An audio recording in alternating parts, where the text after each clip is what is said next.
नमस्कार, मैं हूं आपके साथ सीमा रावत और आप सुन रहे हैं रेडियो वाइबेक्स तराना 88.4 एफएम। अक्सर मैं आपको हमारे ऐसे मेहमानों से मिलाती हूं जो कई सारी बातें, कई सारी जानकारी और कई सारी अच्छी अच्छी चीजें आप तक पहुंचाते हैं। लेकिन आज का ये टॉपिक, आज का ये पॉडकास्ट थोड़ा सा खास है। क्यों? क्योंकि आज हम एक ऐसे मुद्दे पर बात करने वाले हैं जिस पर बात करना थोड़ा सा ज्यादा जरूरी हो जाता है।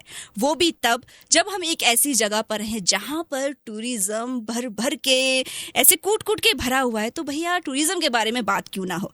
जी हाँ, आज हम टूरिज्म पर बात करने वाले हैं और इस पर बात करने के लिए हमारे साथ हमारे स्टूडियो में मौजूद हैं अजय भट्ट जी, जिनसे हम बहुत सारी बातें करेंगे, बहुत सारी जानकारी जानेंगे और आप तक डायरेक्ट पहुंचाएंगे। तो सर, आपका बहुत बहुत स्वागत है आज के इस कार्यक्रम में। धन्यवाद। मैं रेडियो आईबेक्स तराना का बहुत बहुत आभारी हूँ, आपने मुझे यहाँ बुलाया और आपका भी बहुत बहुत धन्यवाद। तो शुरू करते हैं। जी हाँ, शुरू करते हैं। और शुरू करने से पहले ना मैं ये जरूर जानना चाहूंगी कि आप हमारे श्रोताओं तक ना थोड़ा सा अपने बारे में उनको जानकारी दीजिए कि आप कहाँ से हैं, क्या करते हैं और आगे क्या कुछ करने वाले हैं। जी, मैं जोशीमठ का लोकल हूँ, यहीं पला बड़ा हुआ हूँ और मैं स्कीइंग ये बोलूँगा कि मैं एडवेंचर टूरिज्म में पिछले 25 साल से काम कर रहा हूँ। मैं अभी इंडियन स्की में अच्छी तरह से इन्वॉल्व हूँ, भारत का नेशनल कोच रहा हूँ। कई इवेंट में देश का प्रतिनिधित्व करने का मुझे मौका मिला है, जिसमें एशियन गेम्स है, वर्ल्ड चैंपियनशिप है और कई ऐसे इवेंट्स हैं। ओली में जो जितने भी नेशनल होते हैं, जब तक एज ए प्लेयर मैं खेलता था, फिर उसके बाद कोच में, अभी मैनेजमेंट में, तो कहीं ना कहीं मैं इन सब में इन्वॉल्व रहता हूँ। साथ ही मैंने यहाँ पे बहुत पहले, मैं ये बोल सकता हूँ कि मैंने यहाँ पे पहला होम स्टे बनाया था 2007 में, वो भी टूरिज्म बेस्ड था। अभी मैं यहाँ पे 2-3 होटल्स रन करता हूँ। तो मैं कहीं ना कहीं टूरिज्म इंडस्ट्री से बहुत बारीकी से जुड़ा हुआ हूँ और इस सब्जेक्ट में बहुत 20-25 साल, जैसा कि मैंने कहा है, मैं काम करता आ रहा हूँ। सर, 20-25 साल ना बहुत ज्यादा होते हैं कि जब हम किसी फील्ड को ये देते, फील्ड ही मैं इस चीज को कहूंगी। और भारत के नेशनल कोच, ये बहुत बड़ी बात है। और श्रोताओं, तैयार हो जाइए क्योंकि बहुत सारी बातें, बहुत सारी जानकारी आप तक पहुंचने वाली है। और अगर स्कीइंग की बात हुई है, वो भी अगर हम भारत के नेशनल कोच से बात कर रहे हैं, तो सबसे पहले सर मैं आपसे ये जानना चाहूंगी कि स्कीइंग, अगर हम इसको इंटरनेशनल लेवल पर देखें तो काफी लोग इसके बारे में जानते हैं, लेकिन अगर हम नेशनल लेवल पर देखें, नेशनल को छोड़कर अगर हम इसको स्टेट लेवल पर देखें, तो मैं आपसे जानना चाहूंगी, क्योंकि अगर आप 20-25 साल से इस चीज में काम कर रहे हैं, तो जब स्कीइंग को एक तरीके से कहा जा सकता है कि आपने लोकल से स्कीइंग को इंट्रोड्यूस किया, तो वो शुरुआती दौर कैसा रहा स्कीइंग का और आपका? जी, ऐसे तो ओली में जो स्कीइंग का शुरू, देखिए आज हमें इतना गर्व होता है ये बोलने में कि ओली में भारत का सबसे, जो एज पर नॉर्म्स है, जो फिस के नॉर्म से बना है, तो भारत में अगर एकमात्र स्की स्लोप है तो वो है ओली में। जितना कुछ है, स्की लिफ्ट है, चेयर लिफ्ट है या आर्टिफिशियल स्नो मेकिंग सिस्टम की बात करेंगे, तो सारे कुछ एडवांस जितनी भी टेक्नोलॉजी है या जो भी स्कीइंग स्लोप से जुड़ा हुआ है, वो हमारे पास ओली में है। और ओली एक ऐसी जगह है कि जो 90s के टाइम पे ओली को लग्जरी टूरिज्म के लिए जाना जाता था, क्योंकि उस समय हिंदुस्तान में रोपवे हमारे पास थी, चेयर लिफ्ट हमारे पास थी, यहाँ तक कि स्नो बीटर जो पूरा स्नो को बीट करता है वो भी हमारे पास था। पर ओली में स्कीइंग की हिस्ट्री 90s की नहीं है, ये 75-78 से शुरुआत हुई थी स्कीइंग की।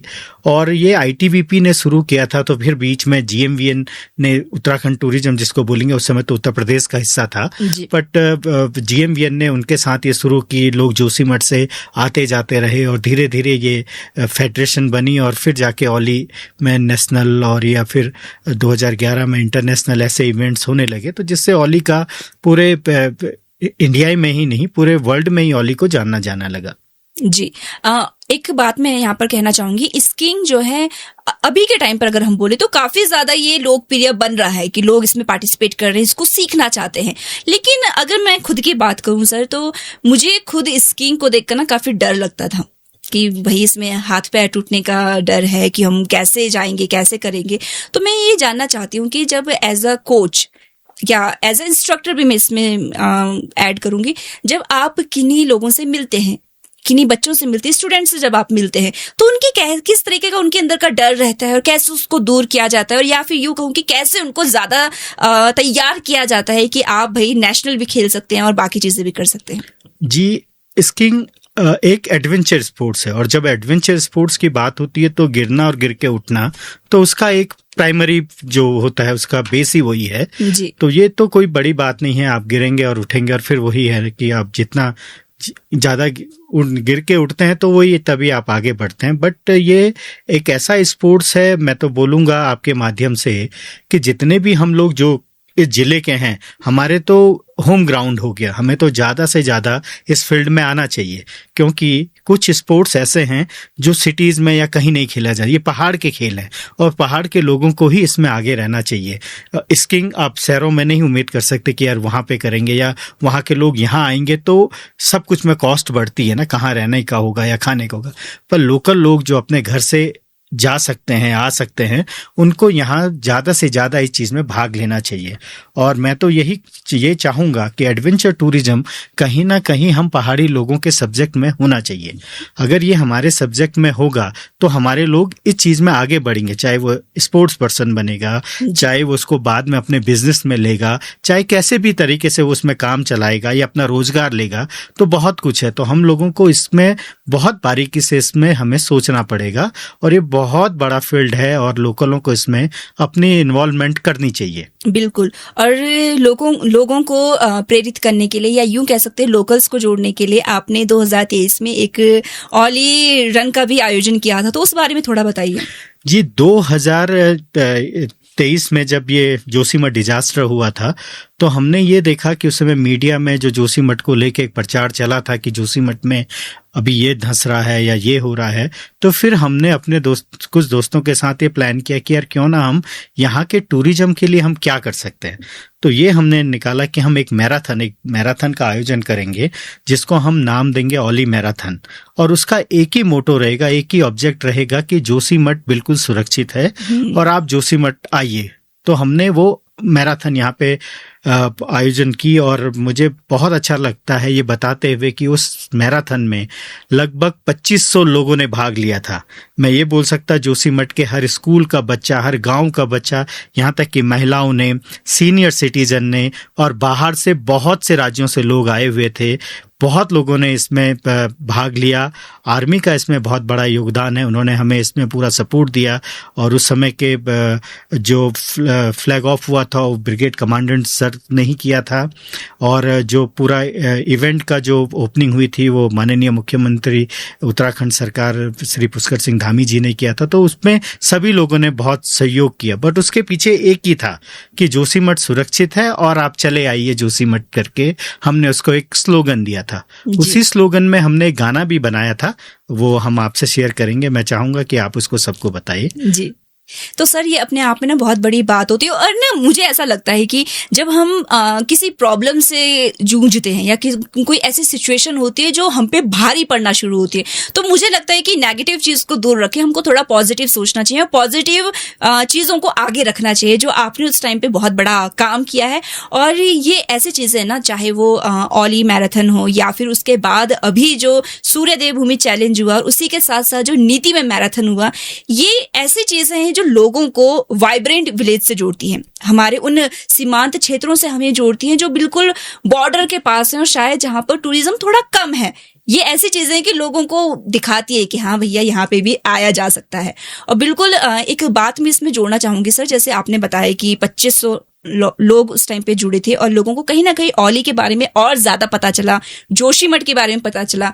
जब ओली और जोशीमठ के बारे में पता चलेगा तो आगे की जो जगह है, नीति मलारी हो गया और भी बहुत सारी जगह, उनके बारे में भी पता चलेगा। तो कहीं ना कहीं टूरिज्म जो है बीते कुछ वर्षों में कुछ ज्यादा ही तेजी से बढ़ा है। तो इस बढ़ते टूरिज्म के प्रति आप क्या सोच रखते हैं, क्या कहना चाहेंगे? जी, टूरिज्म क्या है कि ये एक ऐसा सब्जेक्ट है कि ये तो बढ़ेगा और बढ़ता ही चला आ रहा है, बट अगर हिमालय को बचाना है और हिमालय में कितने टूरिस्ट को आना है, मास टूरिज्म किसी को अच्छा नहीं लगता, जैसा कि आजकल चल रहा है। जगह जगह देखते हैं कि जरूरत से ज़्यादा भीड़ है। अभी कई चीजें हैं, वो तीर्थाटन और पर्यटन दोनों अलग अलग है ना, तो हमको दोनों को बिल्कुल अलग से रखना ही पड़ेगा।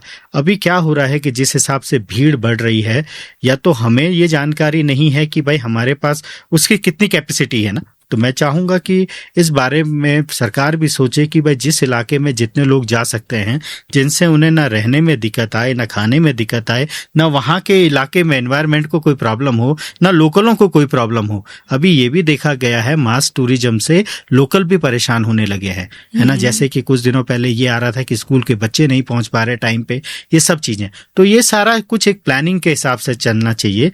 सस्टेनेबल टूरिज्म, भाई उतना ही आपको टूरिज्म में काम करना है कि भाई जितने को आप कैटर कर सकते हैं, जरूरत से ज्यादा भीड़ तो कहीं के लिए भी अच्छा नहीं है।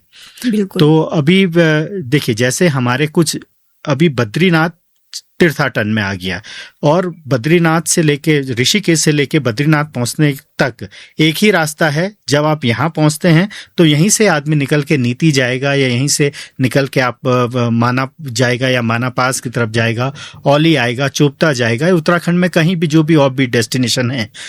पर वो जाएगा कैसे? उसको तो उसी सड़क से आना है ना जिस सड़क से सब आ रहे हैं। तो ट्रैफिक तो पूरा लगा हुआ है इतना, तो ऐसा ना हो कि वो एक चीज देखे एक चीज ना देखे। आप उसको एक्सपीरियंस क्या दे रहे हैं, मेन चीज तो यही काउंट होता है। लोग अपनी छुट्टियां लेकर आ रहे हैं किसी एक अच्छे एक्सपीरियंस के लिए, तो आपके पास देने के लिए क्या है? वो तो हम लोगों को, हमारे जो होटल इंडस्ट्री में यहाँ के लोकल लोग काम कर रहे हैं उनको सल्यूट है।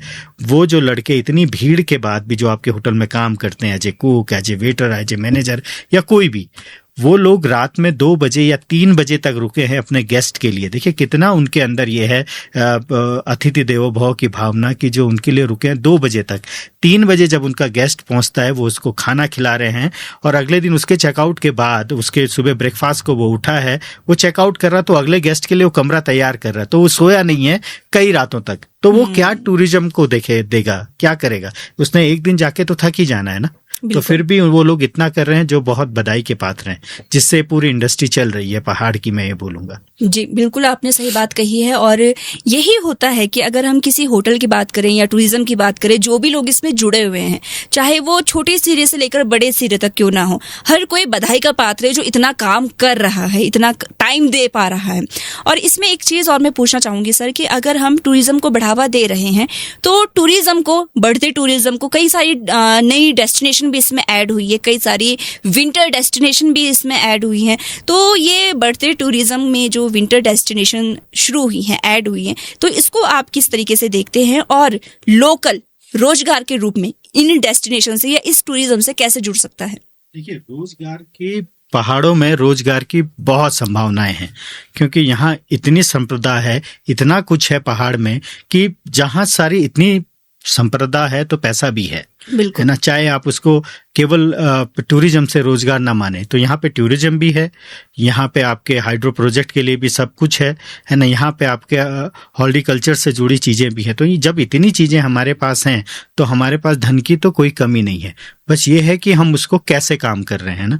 टूरिज्म बढ़ाना और उससे रोजगार करना एक अलग चीज है, उसको कला के रूप में करना वो अलग तरीके से। आप क्या अपने गेस्ट को देना चाह रहे हैं, वो आपने देखना है। क्योंकि मैंने क्या देखा है कि इतने सालों में जहां डोमेस्टिक टूरिज्म बढ़ा है, वहां इंटरनेशनल क्लाइंटेज कम हुए हैं। तो हमें उस बारे में बहुत बारीकी से सोचना पड़ेगा कि हमारे डेस्टिनेशनों पे पहले के मुकाबले अब कितने बाहर से लोग आ रहे हैं, फॉरेनर्स कितने आ रहे हैं, हमारे पास हाई पेइंग कस्टमर्स कितने आ रहे हैं। देखो, एक है कि आपने भीड़ का हिस्सा आप बुग्याल तक या कहीं आप ले जाओ, और उनको उस चीज का, उनको उसका महत्व उनको नहीं मालूम है। तो उस दिशा में टूरिज्म में काम करना केवल पैसे के लिए, मैं तो उसे बिल्कुल भी उसके समर्थन में नहीं हूँ।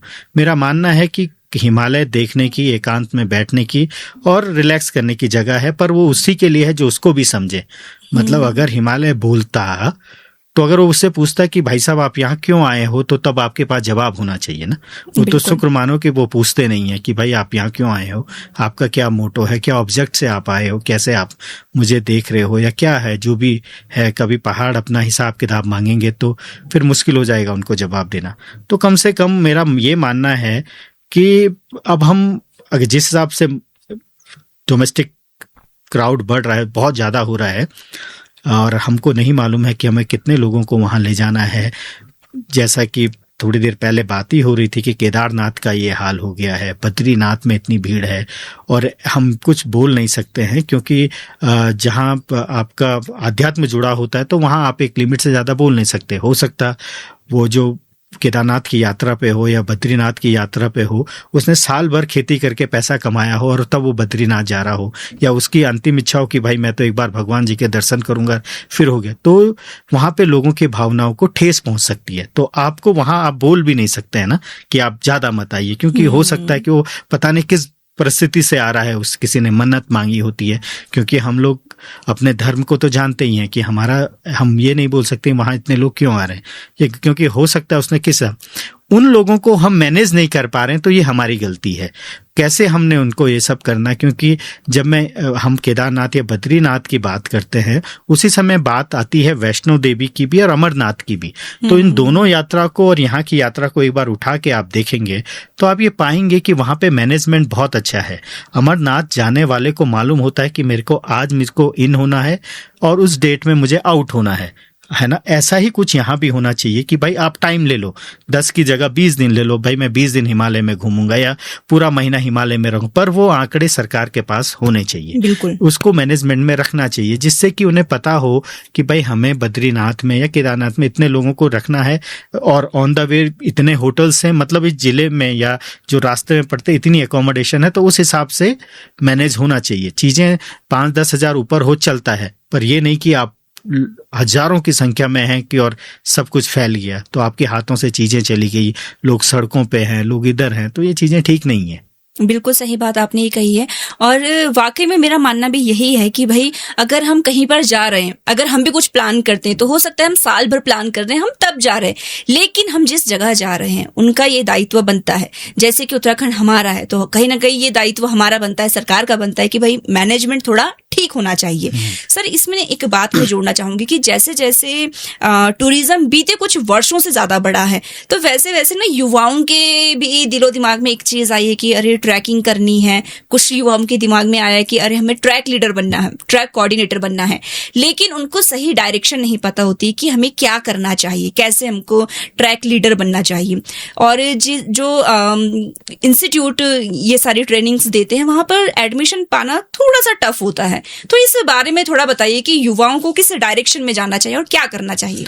देखिए, अच्छी बात है अगर आप एडवेंचर मतलब आप टूरिज्म में आ रहे हैं, एडवेंचर टूरिज्म तो बाद में आएंगे, आप टूरिज्म में आ रहे हैं और आपने इसमें अपना रोजगार या अपना फ्यूचर आप इसमें देख रहे हैं, तो ये बहुत अच्छी बात है। तो पहली बात तो ये कि भाई आप देख रहे हैं, दूसरा ये कि ठीक है आप में कमियां हैं क्योंकि आजकल हर चीज़ फास्ट है, पर आप कहीं ना कहीं आपको ये चीज़ भी सोचनी पड़ेगी कि वो जमाने में क्या होता था जब यहाँ फॉरेनर्स आते थे और यहाँ के लोकल लोग जो गाँव में जाते थे और नंदा देवी का ट्रैकिंग या जब इस इलाके में एक्सपीडिशन चलते थे, तो वो तो हम किससे सीखा, उन्हीं टूरिस्ट से तो सीखता था। तो इसका मतलब आपके पास आने वाला आदमी भी रिस्पॉन्सिबल था, वो नेचर के प्रति या एनवायरनमेंट के प्रति उसको मालूम थी चीजें, वो स्टडी करके आपके पास आता था, आप उसको घुमाते थे, आप अपनी लोकल चीज़ों को उसको बताते थे, पर उन्हीं चीज़ों के पीछे का अध्ययन जो है वो आपको बताता था। दोनों एक दूसरे से सीखते थे, इस तालमेल से इंडस्ट्री आगे बढ़ी है। खासकर पहाड़ों में अगर आप देखेंगे किसी भी गांव में आप पहाड़ के जाएं तो आप पहाड़ के जो पुराने लोग थे, जो पुराने गाइड होते थे या पुराने इस काम को करते थे, तो आप पाएंगे कि उन्होंने सिर्फ अपने टूरिस्ट से सीखा है और उन्होंने तो कोई पढ़ाई भी नहीं की है ना। तो उनका टूरिस्ट, और तब आप पाएंगे कि उन्होंने कितनी मेहनत से उनको सर्विस दी होगी, उनको अपना इलाका दिखाया होगा कि उनको उनसे सीखने को मिला है ना। पर आज इस चीज़ की कमी है, आपको नहीं मालूम है आपके पास आने वाला आमतौर पे आजकल क्या देखा गया है कि अब तो फोन ये ना, बिल्कुल आप फोन, गूगल, इंस्टा, जो भी जिस चीज़ में आप जहाँ की जानकारी को ले सकते हैं वो आपके पास इजीली अवेलेबल है। बट आने वाले आदमी को पहले स्टडी करना चाहिए वहाँ के बारे में, है ना। आपने पाया होगा जो भी इस फील्ड में होंगे, मैं समझ सकता हूँ उनको भी फ़ोन आते होंगे और फ़ोन पे उनको पूछा जाता होगा भाई यहाँ का डिस्टेंस कितना है। जैसे माना वैली ऑफ फ्लावर्स की बात करते हैं कि वैली ऑफ फ्लावर्स हम कैसे जाएं, कहाँ से जाना है, यहाँ से जाना है, वो करना है, कितना है, कहाँ रहेंगे, कहाँ खाएंगे। तो मेरा मानना है कि उस टूरिस्ट को पहले पढ़ना चाहिए क्योंकि चीज़ें सारी अवेलेबल हैं। आप पहले पढ़िए, फिर छोटे मोटे जो आपके प्रश्न होते हैं वो आप लोकल से पूछिए, आप उससे पूरी राम कहानी फोन पे नहीं पूछ सकते हैं, है ना। तो आप उससे पूछिए। तो जब आप उसके पास जाएंगे तो जो सीधा रास्ता है, मतलब नीचे से एक रास्ता गोविंद घाट से घांगरिया जाता है, ये मैं माना बोला, इसी के हिसाब से आप और ट्रैक जी, उस ट्रैक रूट के आसपास के गांव हैं, तो आपको उन गांव में जाना है, गांव के लोगों से मिलना है। तो आपको केवल जाके मैंने उस वैली को देखा और मैं वापस आ गया नहीं होना चाहिए। आपने उधर के लोगों से क्या सीखा, उनके साथ आप रहे, उनके साथ आपने भोजन किया, आपने लोकल खाना खाया, जो एक्सपीरियंस होते हैं, आपने गांव को जाना, उन्होंने आपको जाना। तो एक एक कहानी के रूप में बननी चाहिए, जिसकी आजकल बहुत कमी दिखती है।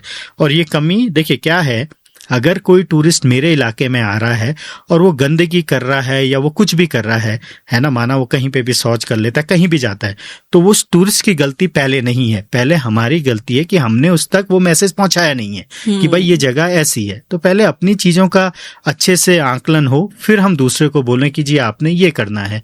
पहले हम खुद करें फिर वो। तो अब आती है बात आपके टूर गाइड या लोकल जो इस फील्ड में आ रहे हैं, अच्छी बात है, बट उनको भी समझना चाहिए कि उनको प्रकृति को किस तरीके से उनको दिखाना है और क्या एक्सपीरियंस आप अपने गेस्ट को देना चाहते हैं। क्या आप उनको लोकल में दिखा रहे हैं, या तो आप सबको अलग अलग कर दीजिए। आपको भी नहीं मालूम है कि आपके टूरिस्ट को क्या चाहिए, वो किस लिए आ रहा है, वो लग्जरी के लिए आ रहा है या एडवेंचर के लिए आ रहा है या इको टूरिज्म के लिए आ रहा है या फिर हिमालय में वॉलंटियर आ रहा है कि उसको गांव में रहना है, होम स्टे कहीं आ रहा है। तो आपको भी देखना पड़ेगा कि उसका माइंडसेट क्या है और उस हिसाब से आपको अपना काम करना पड़ेगा। तो अच्छी बात है, लोकल लड़के ये जो भी लोग आ रहे हैं एज ए टूर लीडर, और ये उनको इसमें बहुत स्टडी करनी पड़ेगी, पुराने लोगों से मिलना पड़ेगा, जानना पड़ेगा और खुद में पहले ट्रैक करने पड़ेंगे अपने राज्य से बाहर। तब वो समझ पाएंगे। लोग, मैं तो बोलूंगा देश से बाहर भी करें, वो ट्रैकिंग के लिए जाएं, तो उनको समझ में आएगा कि कैसे ये पूरी इंडस्ट्री काम कर रही है। क्योंकि उत्तराखंड नया है इसमें, और हिमालयन राज्य पुराने, मतलब ये लोग अभी कर रहे हैं, बट नेपाल की अपनी पुरानी ट्रैकिंग की हिस्ट्री है, सिक्किम की है, अपने जो एक्सपीडिशन है उनकी हिस्ट्री बहुत पुरानी है। उन्हें एक्सपीडिशन करना चाहिए, क्योंकि पहाड़ का ज्ञान होना अलग बात है, पहाड़ से किस तरीके से आपको पैसा कमाना वो अलग बात है। क्योंकि आपको NIM और जो भी इंस्टीट्यूट है वो पहाड़ चढ़ना सिखाते हैं ना, आपको ये नहीं बताते हैं आपको पहाड़ चढ़ते हुए पैसा कैसे कमाना है। बिल्कुल सही बात आपने ये कही है। और अगर NIM की बात आई है या फिर ऐसे इंस्टीट्यूट्स की बात आई है या फिर ट्रैकिंग की बात आई है, तो आपने भी बेसिक, एडवांस और MOI किया है। तो मुझे थोड़ा सा इन कोर्स के बारे में बताइए कि क्या होते हैं, किस तरीके से ये काम करते हैं और क्या इनमें फ्यूचर है। देखिए, जैसे बात करें कोर्सें की, तो आपका बेसिक में आप बेसिक ज्ञान लेते हैं किसी भी चीज़ का। एडवांस में आप थोड़े एडवांस होते हैं, आप एडवांस नहीं होते हैं, आप चीज़ों को और नज़दीक से समझ पाते हैं, पहाड़ के और करीब जाते हैं, चाहे वो स्कीइंग हो, चाहे वो ट्रैकिंग हो, चाहे वो, और इन सब ये एडवांस आपको केवल एडवांस टेक्निक से ऊपर चढ़ाना नहीं सिखाता, ये आपको एक्सपीरियंस देता है कि आपको कैसे सेफ्टी से नीचे भी आना है। तो सेफ्टी धीरे धीरे आप पहाड़ के प्रति आपका प्यार और लगाव और सब ज्ञान बढ़ता है, और साथ में आपको पहाड़ के प्रति रिस्पेक्ट बढ़ती है। आप पहाड़ को नज़दीक से समझते हैं, आपको ये समझ में आता है कि यार ये कितना कीमती है और अपना जीवन कितना कीमती है। इन सब चीज़ों के साथ आप सेफ्टी समझते हैं, और आपको धीरे जैसे आपके कोर्सेज आगे बढ़ते हैं तो आपको सबसे जो नज़दीक लगता है कि आपको लगता है कि यार मैं किसी भी पहाड़ में चढ़ जाऊंगा और मैं सेफ नीचे उतर आऊंगा। आपको इस चीज़ का जो ज्ञान होता है ना, वो कोर्सेज आपको सिखाते हैं। और जब आप इसके और हायर कोर्स में, जैसे MOI में तो मेथड ऑफ इंस्ट्रक्शन है कि आपको लोगों को सिखाना है। ये आप कब सिखाएंगे? जब आपको पहाड़ की सारा ज्ञान होगा कि आपको चढ़ना भी है, और आप जिस कहते हैं ना कि आप जैसे अपने घर से निकलें सुरक्षित, वैसे अपने घर तक वापस पहुंचे, तो पहाड़ की यात्रा का एक सफल वो भी माना जाता है। आप किसी भी चीज में जाते हैं, यात्रा पे जाओ या क्लाइंबिंग में जाओ, तो ये सारा ज्ञान जब आपको आता है तो अब अपनी आने वाली पीढ़ी को ये सब चीजें देते हैं। तो यही सभी कोर्स में आप यही सीखते हैं। आप वही बच्चे की तरह आप लड़खड़ाने से लेकर दौड़ना तक सीखते हैं। सर, मैं आपसे जानना चाहूंगी कि बेसिक मैंने भी किया है, तो हमको एक पीक क्लाइंब करनी होती है, हाइट गेन करना होता है, द्रौपदी का डांडा करके। जी, तो ये तो कोर्स के दौरान आपने भी किया होगा, लेकिन कोर्स से हट के आपने कौन कौन सी पीक या क्या कुछ ऐसा क्लाइंब किया है? जी, क्लाइंब तो नहीं, पर मैंने एक्सपीडिशन बहुत कराए हैं जी। लगभग मैंने 20-22 से ऊपर एक्सपीडिशन कराए होंगे, जिसमें से 2008 2007 में मैंने पहला एक्सपीडिशन किया था मुकुट, वो फ्रेंच आर्मी का था। फिर उसके बाद से हर साल एक एक दो एक्सपीडिशन मैं करता आया हूँ जी, मतलब कराता आया हूँ। कईयों के मैं बेस कैंप, कईयों के ABC, कईयों के कैंप 2 तक गया हूँ। और क्लाइंब तो मैंने कोई माउंटेन नहीं किया है। हाँ, क्लाइंब तो क्योंकि मैं उसमें अपना रोजगार था, तो मेरे क्लाइंटेज थे वो अच्छे से चले आए। मेरी जो जिम्मेदारी होती है एक ABC को या फिर बेस कैंप को रखना, उनकी सारी जरूरतों को देखना, तो मैं उसमें इन्वॉल्व था और मैंने उस तरफ क्लाइंबिंग के लिए मैं नहीं गया। बट मेरी टीम जितनी भी आई उन्होंने बहुत क्लाइंब किया, जिसमें जगह जगह से लोग आए और उन्होंने एक्सपीडिशन किया। मैं ये बोल सकता हूँ कि 22-25 एक्सपीडिशन कराना छोटी बात नहीं है। और अब तो हाँ, वो भी उत्तराखंड में, और ऑलमोस्ट जितने पहाड़ आप देखते हैं औली से, तो नंदा देवी को छोड़ के बाकी ऑलमोस्ट पे मैंने तो एक्सपीडिशन कराए हैं। बहुत बड़ी बात ही अपने आप में है। और वाकई में मैं अपना वो टाइम याद कर रही हूँ कि जब हम हाइट गेन के लिए गए थे, तो हम आज भी मेरे को, क्योंकि भले एडवांस वो बेसिक में इतना ज़्यादा हाइट गेन नहीं होता है, लेकिन वो भी मेरे लिए बहुत बड़ी बात थी। तो ये अगर आप 20-25 आपने करवाए हैं तो वो अपने आप में एक बहुत बड़ा नंबर मैं इसको कह सकती हूँ। और सर, अगर इसमें ना बात नंदा देवी की आई है तो उस पर भी हम आएंगे, लेकिन उससे पहले मैं आपसे ना एक छोटी सी चीज़ जानना चाहती हूँ कि जब आपने ये सारे कोर्सेज किए, आपने स्कीइंग में भी जो है MOI किया है, तो क्या इन कोर्स के दौरान आपका कोई ऐसा मोमेंट रहा हो जो हमेशा के लिए आपको याद रहेगा, या फिर जिसे सोच के आपको हमेशा हंसी आपके चेहरे पे आ जाती है? हाँ, MOI कोर्स जो स्कीइंग का मनाली में मैंने किया था, हाँ उसमें जरूर है। उसमें आपको इग्लू बनाना होता है और आप इग्लू के अंदर आपको रात काटनी होती है। तो मेरे वाले इग्लू में हम 3 लोग थे, तो जिसमें 2 मेरे ओली जोशीमठ के थे, मेरे बड़े भाई राकेश रंजन और प्रदीप मंडवाल, दोनों उसमें थे। तो हम तीनों साथ में सोए हुए थे। पता नहीं रात में मुझे क्या एक कोई सपना हुआ कि कुछ भूत प्रेत टाइप, तो मैंने उन दोनों को जगाया, तो वो भी मेरे साथ बाहर आए। बाहर आके वो दोनों तो हंसते रहे। फिर उसके बाद मेरी नींद, शायद मैं नींद में था, पर ये मुझे याद रहता है। और इसी के साथ साथ एक्सपीडिशन में एक बार मेरे साथ कैजुअलिटी हुई है मुकुट एक्सपीडिशन में। तो मेरी टीम मुकुट एक्सपीडिशन पे जा रही थी और कैंप 3 में हमारा एक पोर्टर बीमार हो गया। तो पोर्टर बीमार हुआ तो उसको हमने आधे रास्ते भेजा, पर आधे रास्ते में वो गुजर गया, वो मर गया। तो दिवाली का टाइम था, तो घस्तोली से फ़ोन आया कि यार आपका जो पोर्टर है वो कैजुअलिटी हो गई है और आप रेस्क्यू टीम तैयार करो और आप रेस्क्यू टीम में भेजो उनको लेने के लिए। तो हमने रातों रात, क्योंकि आपको घस्तोली या माना से ऊपर जाने के लिए इनर लाइन परमिट लगता है, तो अभी इतना इनर लाइन परमिट तो टीम का था, बाकी तो किसी का था नहीं। फिर हमने दूसरे दिन सुबह उठ के एक टीम को बद्रीनाथ भेजा, यहाँ से इनर लाइन परमिट की प्रक्रिया की, ये सब हुआ। हम ऊपर पहुंचे, टीम आगे गई। तो चलते चलते हाई ऑल्टीट्यूड, और इसमें हमारी रेस्क्यू टीम का भी एक बंदा मर गया। तो फिर उसके बाद ये हुआ कि भाई अब तो एक गया, वो दूसरा लेने वाला रेस्क्यू टीम में भी कैजुअलिटी हो गई, तो क्या करें। तो फिर मैंने एक डिसीजन लिया कि जो सामान जहाँ है, जो जैसा है वो सब छोड़ो और आप लोग नीचे आइए, इसको हम बाद में देखेंगे, पहले आप लोग सब सुरक्षित आ जाइए। तो फिर उन सबको नीचे लाए। फिर हमने एक दूसरी टीम बनाई और वो टीम जाके उनकी डेड बॉडीज को नीचे लेकर आई। तो ये इतने साल के उसमें ये मुझे एक याद रहने वाली चीज़ है कि जिससे मुझे बहुत कुछ सीखने को मिला था। क्योंकि आपदा के बाद या कुछ भी ऐसी मिसहैपनिंग के बाद आपको एक बहुत अच्छा सबक मिलता है लोगों से, आपको बहुत चीज़ें सीखने को मिलती है, क्योंकि विषम परिस्थिति में आप बहुत सीखते हैं ना। तो ये चीज़ें मुझे बहुत कुछ सीखने को मिला और मैं ये मानूंगा कि तब से मैं भी कहीं ना कहीं अंदर खाने ये स्ट्रांग हुआ हूँ कि हाँ, जीवन में सब चीज़ें उतार चढ़ाव चला रहता है। तो ये 2 चीज़ें हैं जो मुझे मेरे फील्ड में हमेशा याद रहेंगी। बिल्कुल। और ये एक ऐसा एक्सपीरियंस है ना जो मुझे लगता है कि अगर हम ये चीज़ें हमको बहुत ज़्यादा सिखाती हैं। और वाकई मैंने ये चीज़ें मैं सिर्फ सोशल मीडिया पे देखती हूँ या फिर किसी माउंटेनियर का जब मैं एक्सपीरियंस पढ़ती हूँ या उनके पॉडकास्ट देखती हूँ, तो ये चीज़ें आज तक मैंने सिर्फ बाकी लोगों को ऐसे वीडियोज़ में कहते हुए सुना है। लेकिन जब सामने आप बता रहे हैं तो वाकई में लग रहा है कि हाँ, कहते हैं ना, कुछ पाने के लिए कुछ खोना पड़ता है। तो कुछ एक्सपीरियंस पाने के लिए या और स्ट्रांग होने के लिए मुझे लगता है कि ऐसे चीज़ों से गुजरना पड़ता ही है। बात आई है नंदा देवी पर्वत की। सर, नंदा देवी पर्वत हम उत्तराखंड वासियों के लिए एक अलग ही महत्व रखती है और नंदा देवी पर्वत मुझे लगता है कि हर क्लाइंबर का सपना होता है चढ़ना, लेकिन उसको बंद कर दिया गया है क्लाइंबर्स के लिए। तो थोड़ा उस बारे में आप बताइए। जी, नंदा देवी शायद आपको मालूम होगा कि जब तक एवरेस्ट का पता नहीं चला था तो नंदा देवी को दुनिया की सबसे ऊंची चोटी माना जाता था जी। तो नंदा देवी पे उस जमाने में नंदा देवी पे इतने एक्सपीडिशन होते थे और यहाँ की पूरा इकोनॉमी नंदा देवी पे ही चलती थी। आप अगर जाएंगे पुरानी चीज़ों को ढूंढेंगे तो आप ये पाएंगे कि उस समय हमारे जोशीमठ जो ये पूरा पैनखंडा है, यहाँ के लोगों का मेन व्यवसाय नंदा देवी पे थे।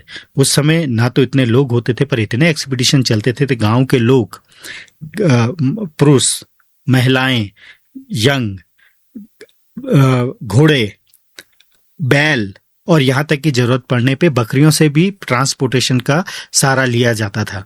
तो इतना कुछ नंदा देवी पे चलता था और नंदा देवी एक्सपीडिशन अपने चरम पे था। और आप पाएंगे कि कई किताबें नंदा देवी के ऊपर लिखी गई हैं, कई बड़े बड़े क्लाइंबर्स ने नंदा देवी को क्लाइंब किया है, जिसमें सभी कुछ है।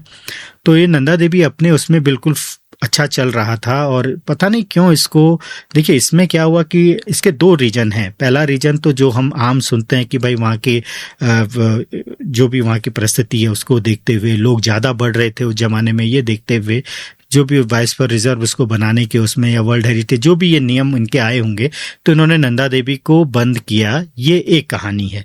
दूसरी कहानी ये जो बताई जाती है या जो आम है, जिसको जब हम इसके पीछे जाते हैं तो हमको पता चलता है कि कैप्टन कोहली उस समय के ग्रुप लीडर थे और इंडिया और अमेरिका मिलके एक न्यूक्लियर डिवाइस नंदा देवी के ऊपर रखना चाहते थे। तो जिसका जब ये एक्सपीडिशन चल रहा था तो उस समय बहुत बर्फ पड़ी और उन्होंने उसको कहीं पे रख दिया ये सोच के कि हम अगली बार आएंगे और अगली बार फिर जो यहाँ से आगे का है जहाँ तक उसको पहुँचाना है तो वहाँ तक हम उसको पहुँचा पाएंगे करके वो लोग वहाँ से छोड़ के वापस आ गए। बट नेक्स्ट ईयर जब वो गए, जब अगले बार देखने गए उसको, तो उनको वो चीज़ वहाँ पे मिली नहीं, वो डिवाइस वहाँ पे थी नहीं।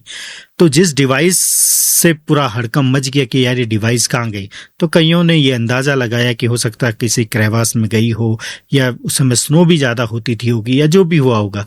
तो वो डिवाइस के मिस होने को भी नंदा देवी का बंद करने का बहुत बड़ा कारण बताते हैं।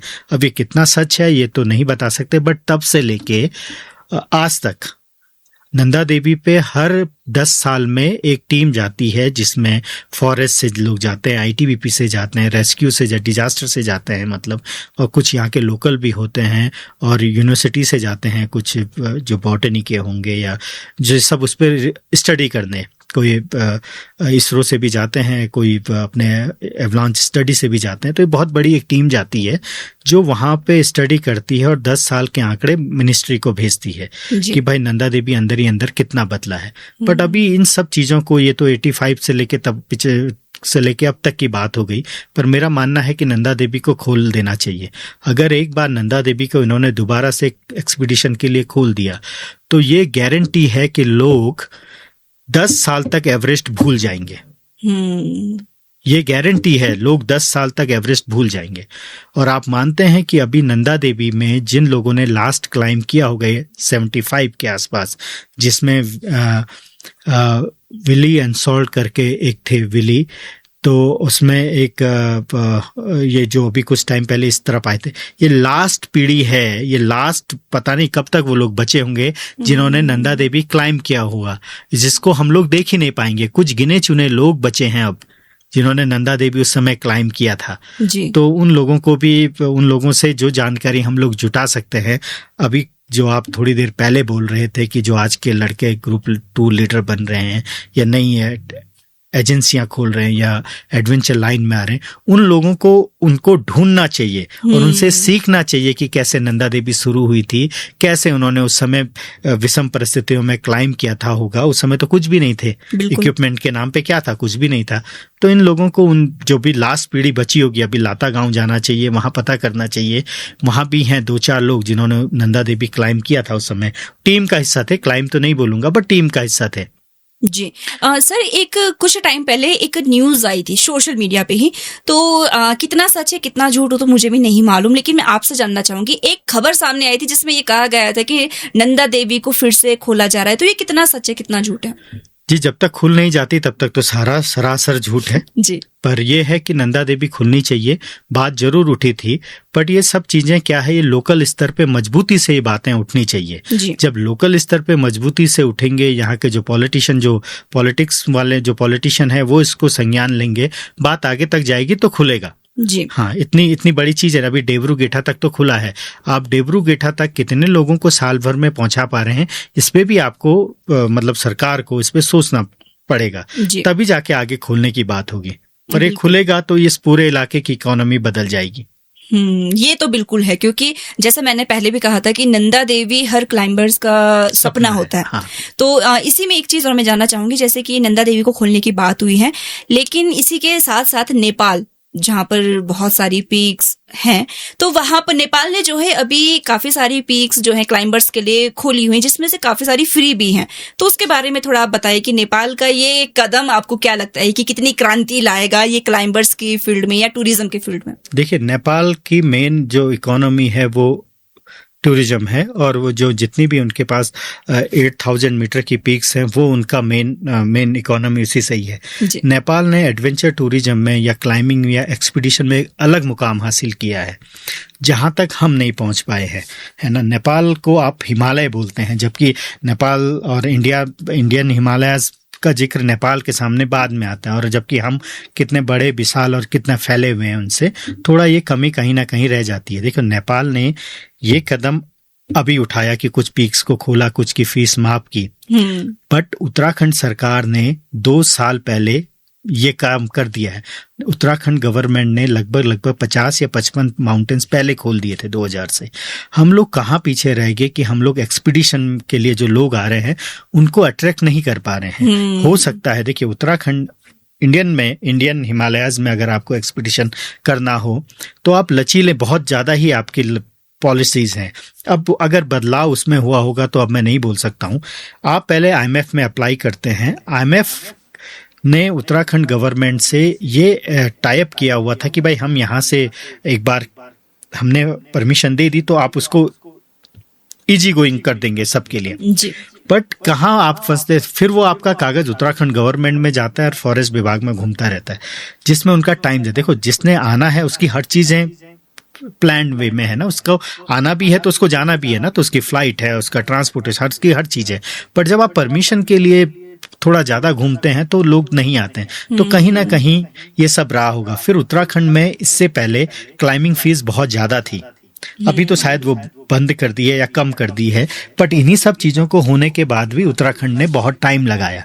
तो ये सारा लोग रुकते नहीं है ना, हमारे देश के कम एक्सपीडिशन बाहर जा रहे हैं, बहुत एक्सपीडिशन हमारे देश से। अभी तो एवरेस्ट, अभी ITBP भी अभी एवरेस्ट क्लाइंब किया, जो हमारे लिए बहुत अच्छी बात है। हमारे लोकल्स उसमें थे, BSF ने किया, तो इतनी टीमें जाती हैं बाहर।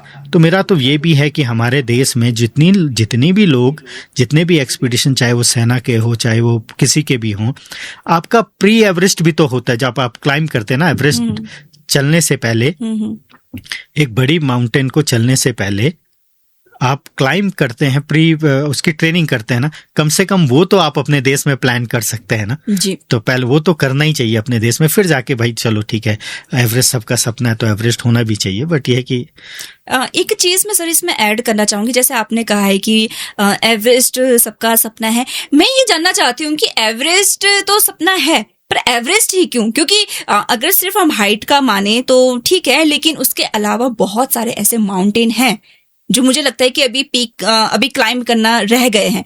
तो उनके बारे में आपसे जानना चाहती हूँ कि एवरेस्ट ने, मतलब एवरेस्ट के प्रति लोगों का इतना क्यों अट्रैक्शन बढ़ रहा है? और काफी सारी न्यूज आपने भी देखी होंगी बीच में, जो काफी फ्रॉड या स्कैम की सामने आई थी एवरेस्ट को लेकर, तो उसके बारे में भी थोड़ा बताइए कि भाई किस किस तरह के स्कैम जो है एवरेस्ट में हो रहे हैं। जी, पहला तो ये है कि जो आप बोल रहे हैं कि एवरेस्ट ही क्यों, क्योंकि ये सच है, जीवन में ऊंचाई मायने रखती है ना। आप, हर आदमी चाहता है जीवन में ऊंचा होना, चाहे वो एक ऊंचाई से आप ये सीखते भी हैं, तो वो एक पीक है, उसके लिए उसका अपना महत्व है, और हर है ना, हर आदमी उसको जाना चाहेगा। बट क्या है कि उसी के जिसने एक बार एवरेस्ट कर दिया उसे लिए दुनिया सारी खुली है, और भी माउंटेन्स वो क्लाइम कर सकता है। बट अधिकांश लोग वहीं ज़्यादा अट्रैक्ट इसलिए हैं कि वहाँ की पॉलिसीज काम कर रही होंगी, है ना। अब जाके नेपाल में जितना इसके आप देख रहे हैं वो अब जाके उजागर हुआ है, बट इससे पहले उन्होंने कुछ तो नीतियाँ अच्छी रखी होंगी जो लोगों को अट्रैक्ट कर पाए।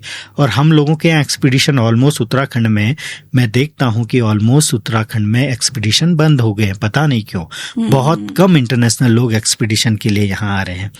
तो इसमें कहीं ना कहीं हम ये जरूर पाते हैं कि फॉरेस्ट की कुछ नीतियां होंगी, परमिशन में कुछ लचीलापन होगा, क्योंकि जब आप फॉरेस्ट से कोई परमिशन लेते हैं तो उसमें जब परमिशन आपकी अप्रूव होती है तो आप उस पन्ने को कभी पलटा के देखिए, उसमें लिखा रहता है ये भी मत करो, ये भी मत करो, वो नहीं करना है, इधर नहीं उधर नहीं, 1000 चीजें। पर उसमें एक लाइन ऐसी भरोसेमंद नहीं होती है कि आप माउंटेन में जाइए, माउंटेन में हम आपके साथ हैं अगर आपको कुछ होता है तो।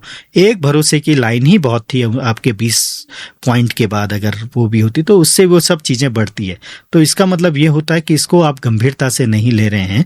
आपने ये तो जरूर लिख दिया कि ये ना करें, आपने ये भूल गए हैं कि भाई मेरी क्या जिम्मेदारी है। तो कहीं ना कहीं इन सब चीजों का अभाव हुआ है, तो ये कहीं ना कहीं ये कमी आई है और एक्सपीडिशन उत्तराखंड में कम हुए हैं। सर वैसे तो बातें हमारी बहुत ज़्यादा हो रही हैं और हो गई हैं, लेकिन ये एक ऐसा टॉपिक है जिसमें कहते हैं ना कि एक चीज़ पे बात करो तो उससे दूसरी चीज़ निकल आती है।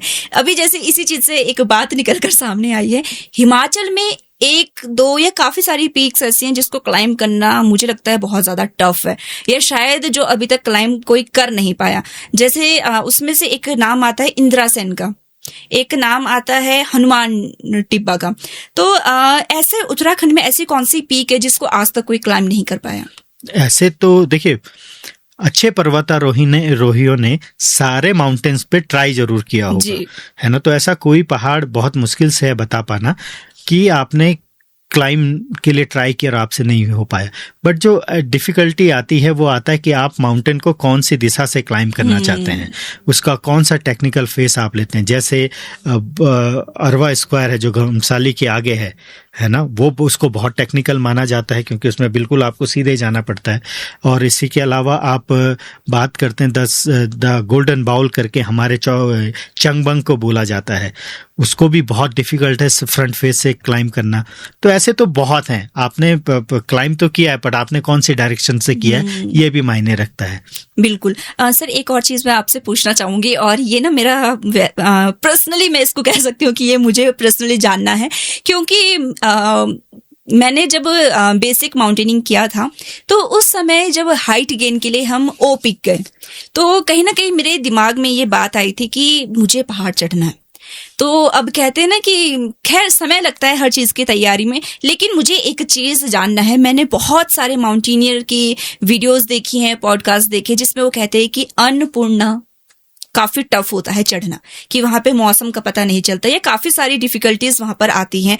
और काफ़ी सारे ऐसे भी मैंने माउंटेनियर देखे हैं जिन्होंने बहुत बार ट्राई किया बट वो अन्नपूर्णा नहीं चढ़ पाए। तो अन्नपूर्णा की क्या स्टोरी है? जी, टेक्निकल माउंटेन है। देखो, पहाड़ चढ़ने के लिए क्या आपका वेदर कितना साथ दे रहा है ये बहुत जरूरी है ना, आप कौन से समय पे उसको चढ़ रहे हैं। तो टेक्निकल माउंटेन है, आप पहाड़ चढ़ रहे हैं तो जो चीज़ें आपने प्रकृति के हाथों छोड़ी हुई है, जो सब कुछ उसी पे है, तो सिर्फ फेस करते ही है। मेन चीज़ जो आपको फेस करना है वो क्लाइमेट, क्या वैसा वेदर चेंज हो रहा है। तो जिन्होंने नहीं कर पाया होगा उन्होंने बस वही चीज़ें उनको आई होगी टेक्निकल, क्योंकि जिसने ये ठाना है कि उसको अन्नपूर्णा चढ़ना है या कहीं भी चढ़ना है तो वो टेक्निकल बहुत साउंड होगा। ये नहीं बोल सकते कि यार उसको अभाव होगा उसको क्लाइंबिंग का, ऐसा नहीं है। वो उतना ही स्ट्रांग होगा, उसने अपने आप को उस लायक बनाया होगा। उसका टाइम अच्छा नहीं था होगा, वो चढ़ नहीं पाया, वेदर ने उसका साथ नहीं दिया होगा, अचानक वेदर बिगड़ा होगा। पहाड़ की अपनी अपनी परिभाषा होती है ना, उसमें उसके अनुभव को नहीं नकार सकते कि यार वो कम स्किल्ड था, ऐसा नहीं बोल सकते। क्योंकि जिसने एवरेज चढ़ना है तो उसने तो अपने आप को एवरेज के लिए तैयार किया है।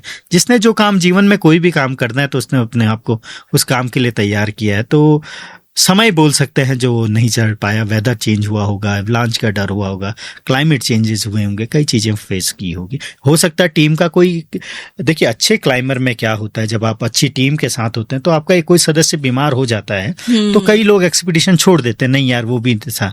तो जो पूरा टीम के साथ चलते हैं तो ऐसा कुछ हुआ होगा। तो हर चीज़ की कुछ ना कुछ पीछे कहानियाँ जरूर रही होंगी। बिल्कुल। सर, एक और चीज मैं आपसे जानना चाहती हूँ। काफी सारी बातें हमारी हुई हैं और काफी सारी जानकारी भी जो है हमारे श्रोताओं तक पहुंची है। अब मैं बात आपके बारे में करना चाहूंगी। ओली में स्कीइंग काफी क्या इंटरनेशनल लेवल पर होती है, यहाँ पर बहुत सारे गेम्स होते हैं। मैं आपसे ये जानना चाहूंगी कि इन फ्यूचर आप स्कीइंग का फ्यूचर कहाँ पर देखते हैं? लोकल का कितना इंटरेस्ट है और क्या देखते हैं कि जो लोकल बच्चे जो इन्वॉल्व हो रहे हैं धीरे धीरे करके स्कीइंग में, उनका फ्यूचर कहाँ पर है? देखिए, ये जो स्पोर्ट्स है इनमें बच्चों से पहले बच्चों के माता पिता पेरेंट्स को ये होना चाहिए जी। तो कहीं ना कहीं देखिए, पहाड़ी खेल है, ये खेल तो इंटरनेशनल है। पहाड़ में चीज़ों का अभाव है क्योंकि ये एडवेंचर इक्विपमेंट चाहे वो किसी भी फील्ड का हो बहुत महंगे आते हैं और इजीली आप बाजार में जाएं और खरीद के लाएं ये पॉसिबल नहीं है। तो ये बहुत महंगे हैं जो बाहर से ही आएगा इक्विपमेंट के लिए आपको या तो पहली चीज़ तो यही आपको फेस करनी पड़ेगी और ये बहुत महंगे आते हैं, इतने आसानी से अवेलेबल भी नहीं है। तो पेरेंट्स का इसके प्रति जागरूक होना बहुत ज़रूरी है। जब पेरेंट्स ये सोचेंगे तब जाके उनका बच्चा इसमें आगे तक इसको खेल सकता है। देखिए, मैं एक चीज़ आपको आसान शब्दों में बताता हूँ जी। पहाड़ के लोगों के पास क्या खेल है? पहाड़ चढ़ना, स्कीइंग करना, जितने भी दौड़ना या जो ट्रेल रनिंग या मैराथन जो हम कर रहे हैं, तो हम इसलिए उसमें अव्वल होंगे कि क्योंकि हम हाई ऑल्टीट्यूड में हमारी प्रैक्टिस होती है, तो बजाय प्लेन के बच्चों से हम यहाँ अच्छा कर सकते हैं अगर हम उसमें प्रैक्टिस करें।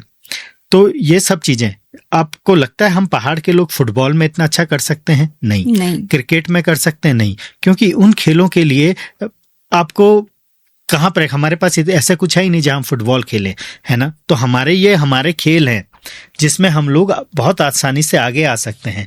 स्कीइंग में क्या है, जब आप ओली में स्कीइंग करते हैं, मैं आसान शब्दों में आपको बता रहा हूँ, जब आप ओली में स्कीइंग करते हैं तो आपको थोड़ा स्कीइंग आती है तो आप स्टेट लेवल खेलते हैं सीधे, है ना। और आप उसमें थोड़ा अव्वल हो तो आप नेशनल में जाते हैं, सीधे आप नेशनल खेल सकते हैं। आप बताइए बाकी कौन से स्पोर्ट्स में आप इतनी आसानी से नेशनल खेल पा रहे हैं? नहीं ना।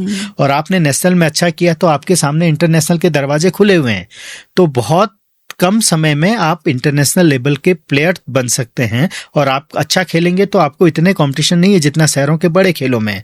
तो मैं तो बोलूँगा कि अभी तक बहुत लेट कर दी हमारे यहाँ के लोगों ने, इन्हें अभी तक खेल में आना चाहिए था, स्कीइंग जैसे खेलों में तो आना चाहिए था। बिल्कुल। और जैसा मैंने पहले भी बोला, हमारे पास स्कीइंग है तो हमारे पाठ्यक्रम में वो शामिल होना चाहिए। कहीं ना कहीं हमें पढ़ाया जाना चाहिए, माउंटेनियरिंग, स्कीइंग, जितने हमारे पहाड़ियों के खेल हैं। और है क्या हमारे पास अगर इन स्पोर्ट्स की बात नहीं करते हैं हम तो? बिल्कुल, ये जानकारी अगर बचपन से ही हमारे, वो कहते हैं ना कि जैसे बचपन से हमारे दिमाग में डाला जाता है कि डॉक्टर बनना है, टीचर बनना है, ये सारी चीजें पढ़ाई जाती हैं, समझाई जाती है, दिमाग में डाली जाती है, तो कहीं ना कहीं ये बाकी जो चीजें हैं जिसमें ये कह सकते हैं कि हमको महारत हासिल है क्योंकि हम पहाड़ी हैं, तो कहीं ना कहीं हाई अल्टीट्यूड की हमें आदत होती है।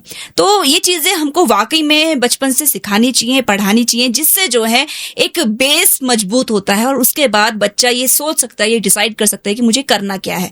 जैसे मैं बहुत सारे वीडियोस देखती हूँ सर, फॉरेनर के, जिनके छोटे छोटे बच्चे भी स्नोबोर्डिंग कर रहे होते हैं, लेकिन हमारे यहाँ पे हमको ही भी बहुत लेट इंट्रोड्यूस हुआ था स्नोबोर्डिंग से कि ऐसा भी कुछ गेम होता है या ऐसा भी कुछ एडवेंचर होता है।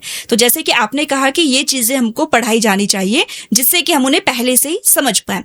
सर, इतनी सारी बातें हुई है, आपका बहुत बहुत धन्यवाद समय देने के लिए। लेकिन आपके जाने से पहले मैं एक और सवाल जो है आपसे करना चाहूंगी कि जितने भी श्रोता हमको सुन रहे हैं, जो युवा पीढ़ी हमको सुन रही है, जो लोकल लोग हमको सुन रहे हैं, उनको आप क्या एडवाइस देना चाहेंगे, क्या संदेश देना चाहेंगे? देखिए, जितने भी लोग, जितने भी आपके श्रोता हैं, मैं तो ये बोलूँगा कि हम लोग ऐसी जगह पे हैं जहाँ आध्यात्म भी है और टूरिज्म भी है। तो अगर हम इस फील्ड में आना चाह रहे हैं, जो भी आज जैसा आप बोल ही रहे हैं, उनको बोलूँगा कि आप दोनों चीज़ों को स्टडी करो और आप एक चीज़ चुनो कि आपको दोनों में से किस चीज़ में जाना है। तो आपको जिस चीज़ में जाना है उसमें 100% अपना फोकस होके आप उसमें जाइए। अगर आप इन दोनों चीज़ों में, जिसमें भी अपना रोजगार देख रहे हैं, उसमें बहुत इस जिम्मेदारी से जाइए कि आपके पीछे पहाड़ की हर चीज़ छुपी हुई है। आपने उनको क्या करना है, क्या दिखाना है, क्या उनको समझाना है। तो कहीं ना कहीं हमारे पूरे हिस्ट्री, ज्योग्राफी, वो सब आपके हाथों में है। तो इस चीज़ में आप बहुत सीधे मत आइए, एक अच्छा पढ़ाई करके आइए और तभी आइए जब आप इसमें अपना 100% दे सकते हैं, नहीं तो फिर तो सारी चीज़ें खुली हुई है। एक और चीज़ बातों में रह गई थी कि हमने केवल यहाँ पे, ये ऐसे बताना अच्छा लग रहा है क्योंकि टूरिज्म पे बात हो रही है, हमने यहाँ पे केवल ये ओली मैराथन ही नहीं की थी, हमने यहाँ पे माना पास MTV चैलेंज की भी शुरुआत की थी, जो अपनी तरीके का माना पास में अभी तक का सबसे अच्छा इवेंट है, जिसको कि उसको वर्ल्ड रिकॉर्ड भी मिला है। हाँ, इसको और ये हम लोग माना पास में हर साल वर्ल्ड टूरिज्म डे के दिन माना पास में साइकिल रैली करते हैं और लास्ट ईयर हमारा चौथा एडिशन भी हो गया, इस बार हम 5वें की तरफ जा रहे हैं और ये बहुत अच्छा हो रहा है। देखिए, उस माना पास MTV चैलेंज इतना पॉपुलर हुआ कि रॉयल इनफील्ड कंपनी ने अपनी नई बाइक माना पास करके लॉन्च की हुई है। तो टूरिज्म में हम लोग तो लगे ही हैं, हमारे साथ हमारी पूरी टीम है, ये सारे हम लोग कर रहे हैं और मैं सबको बोलूँगा कि भाई हम लोग जल्दी इस इवेंट की घोषणा करने वाले हैं, आप सभी लोग हमसे किसी न किसी माध्यम से जुड़िए। और इसमें विशेष धन्यवाद है इंडियन आर्मी का, आसाम का, क्योंकि 3 साल से हम आसाम के साथ ये सब कर रहे हैं, तो हमें आसाम रेजिमेंट से बहुत इसमें वो मिल रहा है, बहुत सपोर्ट मिल रहा है, जिसके लिए उनके अधिकारियों का बहुत बहुत धन्यवाद। जी, तो श्रोताओं, ये बात कहीं ना कहीं आपको पता भी चल गई है कि भाई इसका जो 5th एडिशन है वो बहुत जल्दी ही लॉन्च होने वाला है। और जैसे आपने बताया वर्ल्ड टूरिज्म डे के दिन ये चीजें होती है, तो भैया अपनी कुर्सी की पेटी बांध लीजिए और जैसे ही इसका अनाउंसमेंट होगा तो आपने भी जरूर इसमें प्रतिभाग करना है, क्योंकि माना पास में अगर कुछ इस तरह का इवेंट होता है तो अपने आप में बहुत बड़ी बात है। और ये कहीं ना कहीं हमारे जो सीमा से लगे हुए गाँव हैं उनको भी कहीं ना कहीं प्रमोट करने का काम कर रहे हैं, उनको रोजगार देने का काम कर रहे हैं। तो ऐसी चीजें जब भी होती हैं तो आपने भी भैया अपना 100% देकर इन चीजों से जरूर जुड़ना है। बाकी सर, आपका बहुत बहुत धन्यवाद आज यहाँ पर आने के लिए, हमारे श्रोताओं से जुड़ने के लिए और इतनी सारी बातें हम तक पहुंचाने के लिए आपका बहुत बहुत धन्यवाद। Thank you very much. धन्यवाद जी, धन्यवाद।